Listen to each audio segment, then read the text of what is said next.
வணக்கம். வள்ளுவரே, வரம்பு கடந்து கோவப்படுறவங்கள நீங்கள் செத்து போனவங்களுக்கு சமம்னு சொல்லியிருக்கீங்களே, அது எப்படி வள்ளுவரே உயிரோடு இருப்பவர்களை இறந்தவர்கள்னு நீங்கள் சொல்லலாம்?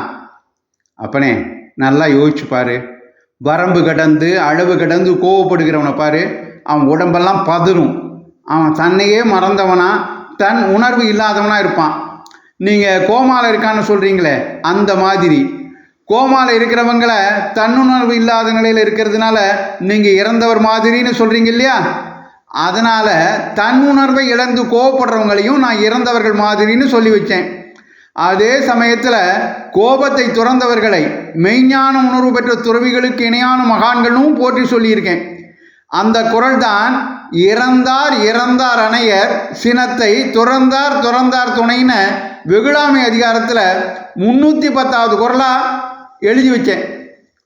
ஓஹோ, அப்படி சொல்றீங்க. இறந்தார் இறந்தார் அணையர் சினத்தை துறந்தார் துறந்தார் துணை. தன் உணர்வை மறந்து வரம்பு கடந்து கோபப்படுறவங்க இருந்தும் இறந்தவங்க மாதிரினும், மெய்ஞான உணர்வோடு கோபத்தை வென்றவர்கள் மகான்களுக்கு சமம்னும் எடுத்து சொல்லி கோபப்படக்கூடாதுன்னு புரிய வச்சிட்டீங்க. நன்றி வள்ளுவரே. இந்த பதிவு உங்களுக்கு பிடித்திருந்தால் மற்றவர்களுக்கும் பகிருங்கள். தொடர்ந்து திருக்குறள் தெளிவோம் பகுதியை கேட்க பாரதமணி திருநாடு சேனலை சப்ஸ்கிரைப் செய்யுங்கள். நன்றி, வணக்கம், ஜெய் ஹிந்த்.